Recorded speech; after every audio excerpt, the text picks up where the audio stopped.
안녕하십니까. 다시 한번 여러분들과 이 시간을 함께 할 수 있어서 또 여러분들이 함께 해주셔서 너무 감사합니다.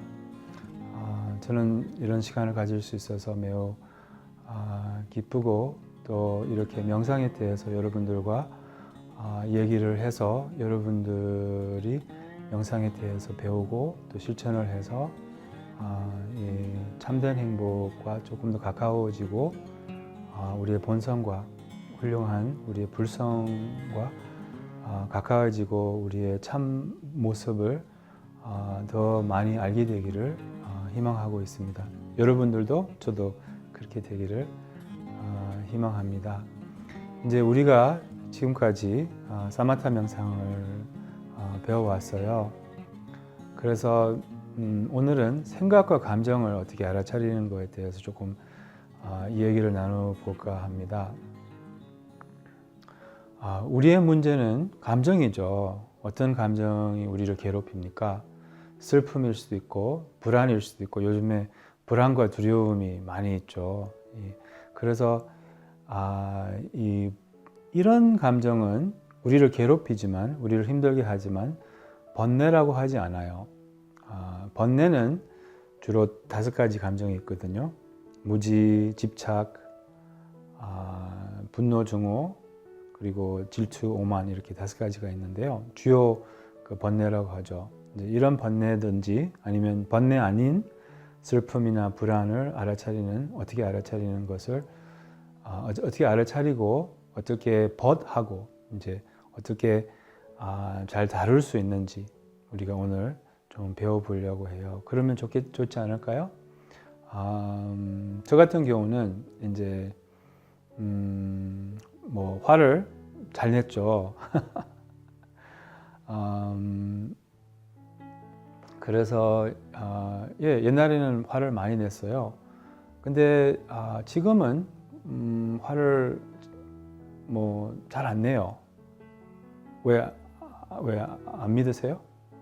내가 화를 안 낸다니까 왜 이렇게 의심하시는 것 같은데? 진짜 화를 안 난다니까. 농담했습니다. 연기 못하죠, 좀.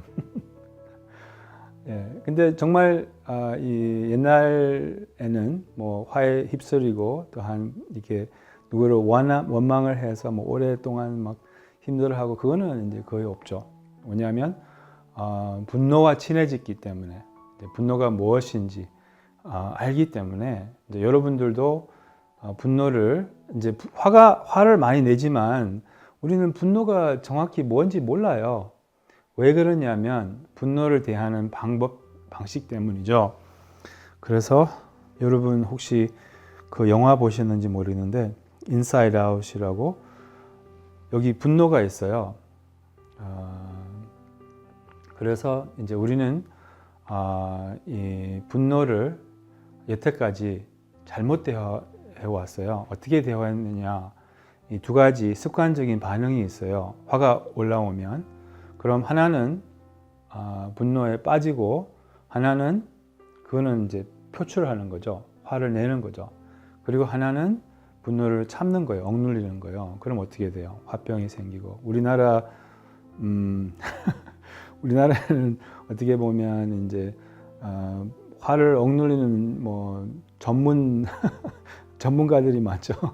우리나라는 너무나 잘하고 있죠. 이제 뭐냐면 이 유교 사상 때문에 이제 우리 사회가 이 분노를 참는 경우가 너무 많아요. 그래서 참는 것은 좋지 않죠. 화병이 생기고 결국 언젠가는 또 폭발을 하게 되고 이제 조금 더 친절하고 조금 더 유익하고 조금 더 좋은 분노와 관계를 가지면 좋지 않을까요? 그래서 화가 올라온다고 해봐요. 이렇게 화가 올라왔어요. 너무 귀여워서 아무튼 분노가 올라오면 분노와 함께 항상 오는 것은 생각이거든요. 모든 감정과 함께 오는 것은 이제 생각이에요.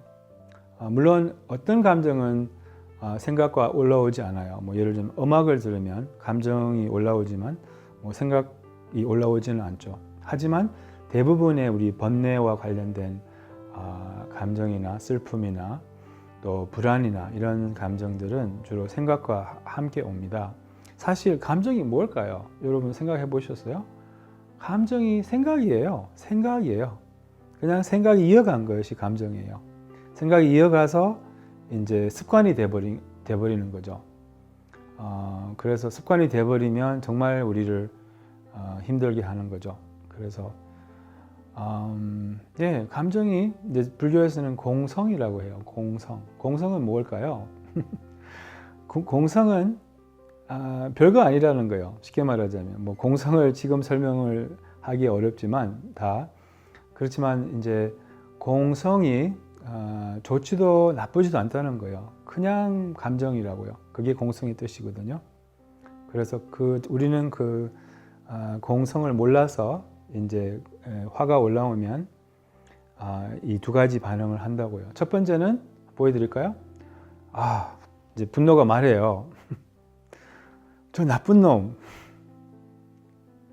어떻게 저럴 수가? 뭐랄까? 우리를 어떻게 그렇게 대할 수 있지? 저런 놈도 있어? 아유, 너무 나빠. 세상에 어떻게 그런 사람도 있을 수 있지? 너무 억울해. 나를 어떻게 그렇게 대할 수 있지? 뭐 이런 식으로 어쨌든 분노가 올라와요. 그러면은 우리가 주로 두 가지 반응이 있다고 했잖아요. 첫 번째는 분노의 노예가 돼버리는 거예요. 무슨 말이냐면 분노의 생각을 무심코 믿고 따라가는 거예요. 그러니까 분노가 올라오면 분노가 시키는 대로 하는 거예요. 시키는 대로 믿고, 그러니까 말하는 대로 믿고, 그러니까 저 사람 너무 나쁜 놈이야. 맞아요. 이렇게 보통 알겠습니다. 이렇게 민규름 선생님께서 이렇게 말씀해요. Yes, sir. Yes, sir. 이렇게 분노가 저 나쁜 놈 가서 한마디 해봐. 알겠습니다. 소리 질러봐. 그러면은 이제 우리가 소리 지를 수도 있고 뭐를 던질 수도 있고 사람을 심지어 죽일 수도 있어요. 그게 이제 영어로 하면 anger is blind 이렇게 표현하거든요. 우리를 눈 멀게 한다는 거예요. 분노가 화를 내면 후회를 하죠. 저는 창피하더라고요. 이렇게 특히 스님이 화를 내면 이렇게 좀 쪽팔리더라고요. 스님이 화를 내면 안 되니까. 근데 좋은 것은 저는 화를 내어서 화를 안 내는 것을 배웠어요. 이게 또 창피하고 후회를 하기 때문에. 그래서 알아차림이 그것이거든요.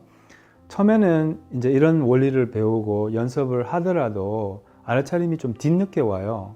말을 해버리고 화를 내버리고 알아차리든지 아니면 뭐 약간 왜 그러냐면 분노의 힘이 너무 강력하기 때문에, 그러니까 우리 알아차림의 힘이 너무 약하기 때문에, 그래서 연습을 많이 해야 돼요.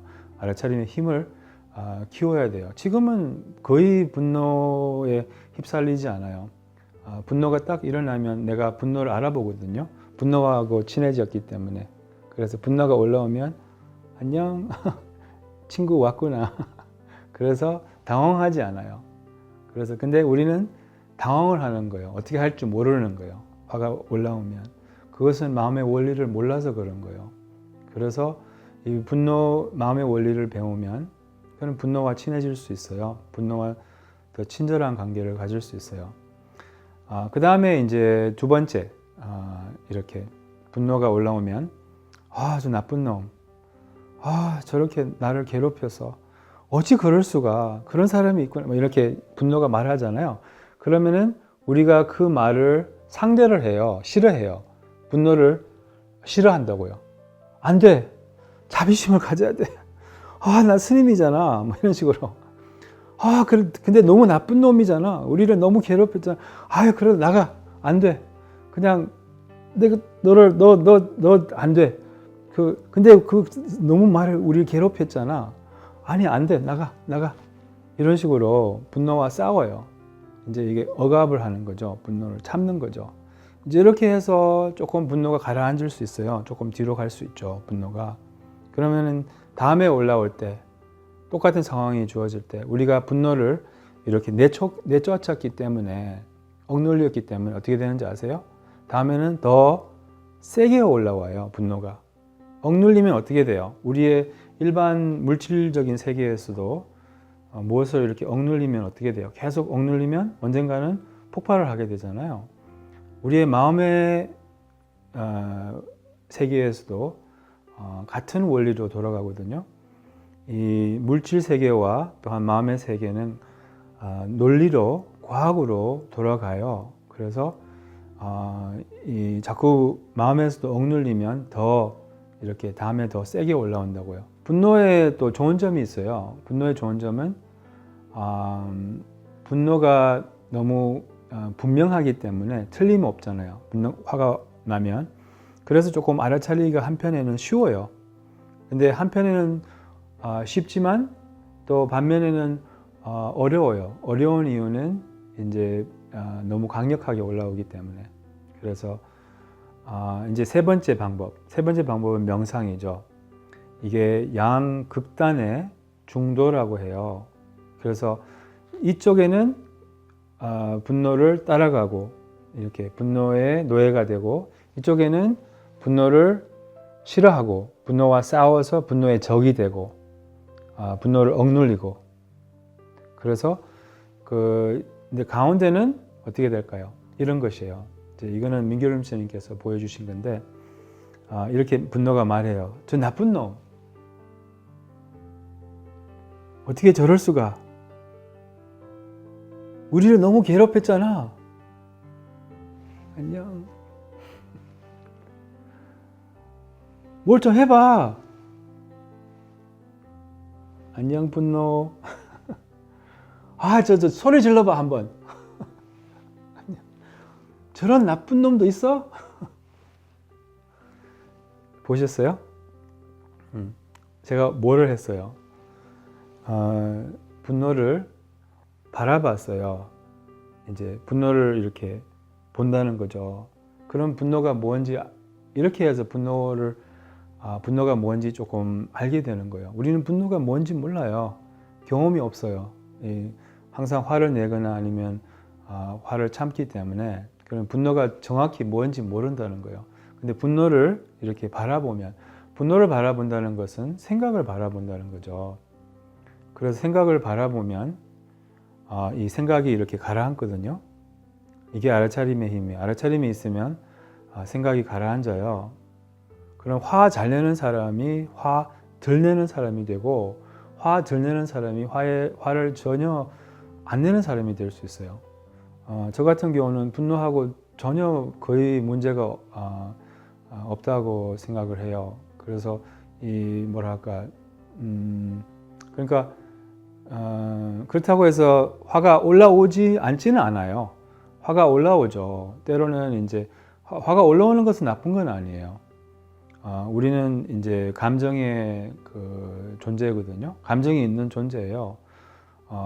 때로는 화가 나야 될 때는 화가 안 나는 것이 오히려 이상하죠. 그래서 화가 나는 것은 나쁜 건 아니고, 그 대신에 이제 분노를 잘 맞이하는 법을 배워야 돼요. 그래서 화가 나는 것은 막을 수 없어요. 우리가 성불할 때까지 화는 나요. 달라마 전사님도 화는 나시는 거예요. 근데 분노에 이렇게 휩쓸리지 않죠. 이렇게 화를 내지는 않죠. 화는 나지만 화는 내지 않다는 거예요. 그래서 이런 식으로 이제 어쨌든 이렇게 분노를 알아차리는 연습을 하면 분노가 무엇인지 알게 되는 거예요. 그럼 화가 올라오면 그냥 옛 친구를 만나는 것처럼 그냥 맞이할 수 있어요. 그래서 별게 아니라고요. 당황하지 않고 또 쉽게 이 분노를 이렇게 오고 가게끔 이렇게 허용을 할 수가 있게 되는 거예요. 그래서 이 분노를 알아차리는 것이 우리에게 상당한 혜택이 있어요. 그 중에 하나는 이 분노 자체가 나쁘지 않다고 하거든요. 특히 밀교 사상에서는 분노는 거울 같은 지혜라고 해요. 그게 무슨 말이냐면 화가 나면 굉장히 마음이 명료하잖아요. 그리고 에너지를 줘요. 그래서 각성도 하게 해주고, 그래서 분노가 꼭 나쁜 것이 아니에요. 알아차릴 수 있다면. 그래서 분노는 공성이라고 하죠. 이제 이렇게 하면 분노의 자체는 뭐냐? 지나간다는 거예요. 분노가 일시적이라는 거예요. 그래서 분노의 무상, 분노는 자체적으로 자성이 없어요. 분노의 내재의 정체성이 없어요. 무와 그리고 공성. 분노가 일어나지만 실체가 없는, 보이지만 실체가 없어요. 이게 공성. 이런 분노의 그 실체를, 분노의 실상을 조금씩 알게 되는 거예요. 우리가 이제 분노를 알아차리는 연습을 하면.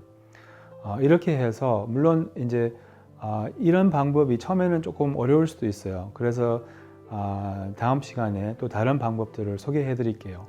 감정을 다룰 수 있는. 어쨌든 이런 원리를 알면 상당히 많이 도움이 될 겁니다. 옛날에 분노와 원한으로 정말 힘들었다면 그 고통의 유효 기간이 확 줄어들어요. 이런 원리를 알면. 그래서 여러분들이 이런 원리를 잘 배워서, 중요한 것은 뭐죠? 연습이죠. 실천을 해야 되죠. 한번 연습을 해보세요. 이런 원리는 어떤 감정하고도 해당이 되거든요. 분노뿐만 아니라 뭐 짜증, 슬픔, 어떤 감정하고도 해당이 되니까 한번 연습을 해보시기를 바라고, 다음 시간까지 마음이 늘 편안하게 가지시기를 바랍니다. 안녕히 계십시오.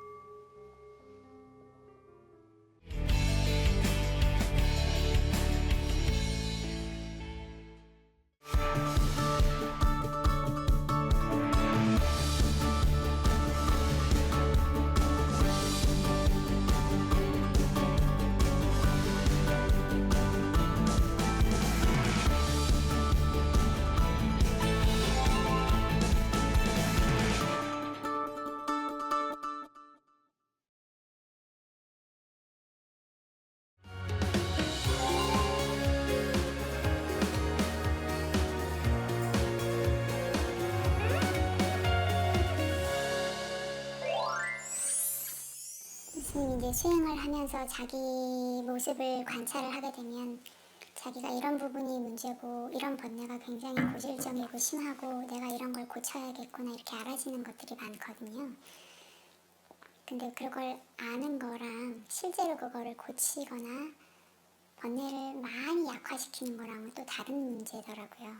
그래서 하다 보면 내가 불교 만나기 전에는 맘 편하게 잘 살았는데 별 문제 없이 이거 알고 나서 더 힘들어졌다, 이제 이런 분들 중에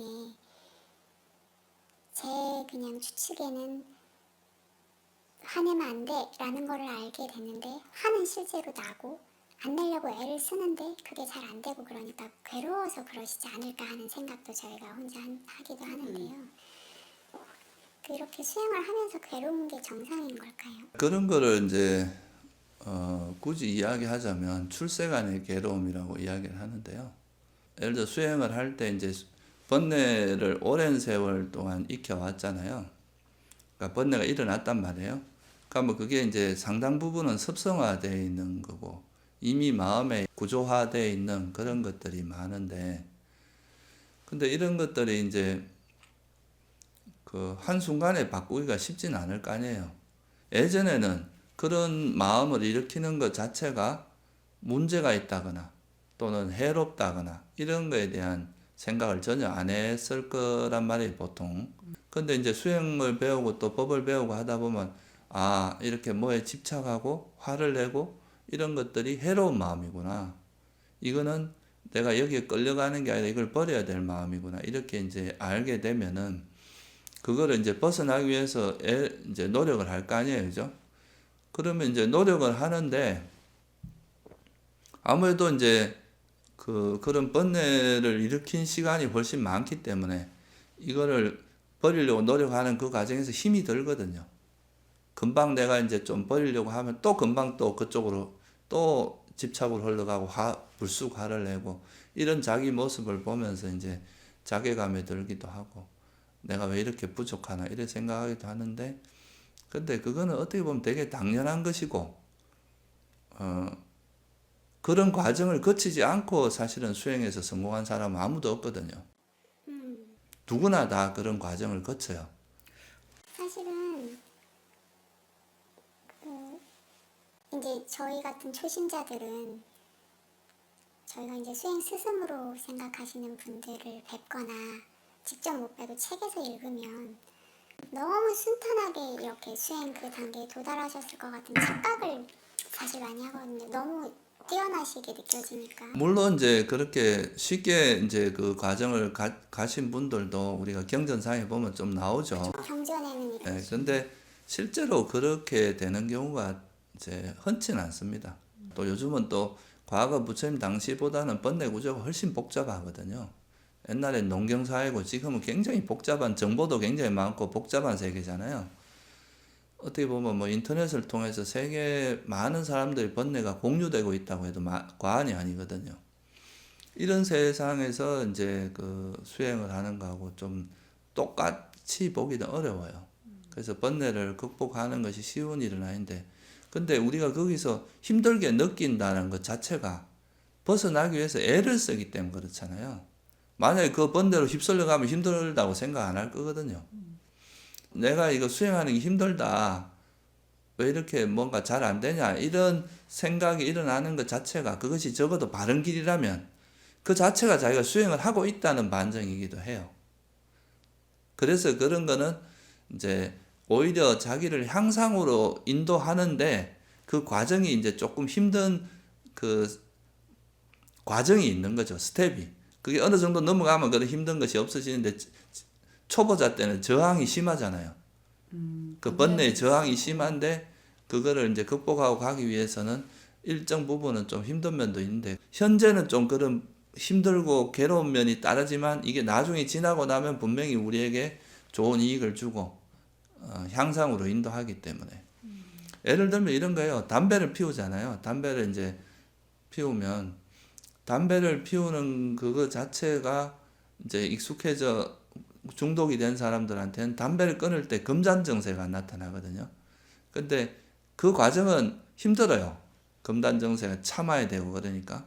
근데 그 과정을 넘어서면 이 괴로움의 정도가 점점 줄어들면서 나중에는 그 담배로 인한 괴로움이 없어진단 말이에요. 이거는 점점 향상되는 쪽이잖아요. 근데 담배를 계속 피우면서 괴로운 거는 그거하고 좀 다른 부분이란 말이죠. 그래서 우리가 번뇌 같은 경우도 이게 좋아서가 아니라 익숙하단 말이에요. 그게 번뇌에 되게 익숙해 있고 그게 습성화되어 있는데 이거를 거스르는 막 어떤 거에 집착을 하는 거를 반대로 집착 안 하려고 하고 화내는 거 화를 안 내려고 하는 이런 과정에서는 우리가 지혜의 힘이 아직 약할 때는 이게 아무래도 어렵거든요. 금방 버렸다가 또 끌려가고 버렸다가 또 끌려가고 이런 일들이 반복돼요. 그러면서도 이제 그게 굴하지 않고 또 오뚜기처럼 쓰러지면 일어나고 쓰러지면 일어나고 하다 보면 나중에는 이 번뇌의 저항이 점점 약해지고 지혜의 힘은 강해지거든요. 나중에 어느 정도 임계점을 넘으면 그 괴로움의 정도가 훨씬 적어지는 거죠.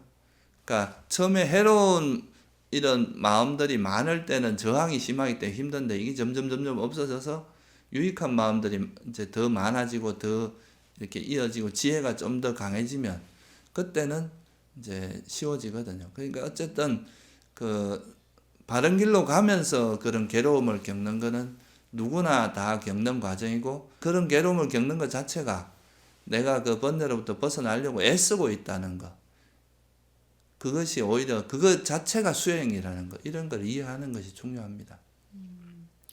그러니까 수행하면서 방향만 바르다면 괴로운 거는 오히려 나쁘게 볼 게 아니라는 걸 아는 게 굉장히 중요해요. 그렇죠. 이제 어떻게 보면 그것 자체가 내가 이미 번뇌하고 어떻게 보면 다 그 신겨루기를 하고 있는 상황이잖아요. 이건 노력을 하고 있는 거거든. 노력을 안 하면 그래 힘든 것도 몰라요. 그러니까 그렇게 해서 그 과정이 가다 보면 이거는 이제 점점 약화될 수밖에 없다. 지혜가 강해지면서 그 괴로움의 그런 불편함의 정도가 점점 줄고 금단정세가 점점 줄어든다. 그 과정을 못 버티고 이제 가면은 이걸 안 하면 또 괴로움이 없을 것 같지만 또 거기 가면 또 괴로움이 있게 마련이거든요. 번뇌 때문에 시달리거든요. 근데 번뇌한테 시달리는 거는 끊임없는 괴로움이 유발되는 거지만 수행을 하는 중에 이제 내가 요 번뇌를 극복하기 위해서 일어나는 괴로움은 좀만 참고 인내를 하면은 그 다음에 굉장히 평화로운 삶이 이제 나타나게 돼 있다는 거죠. 그러니까 이건 향상으로 인도하는 거고 조금 힘들다고 다시 번뇌로 돌아가 버리면 그건 끊임없는 이제 윤회의 길로 가는 거고 이런 거죠.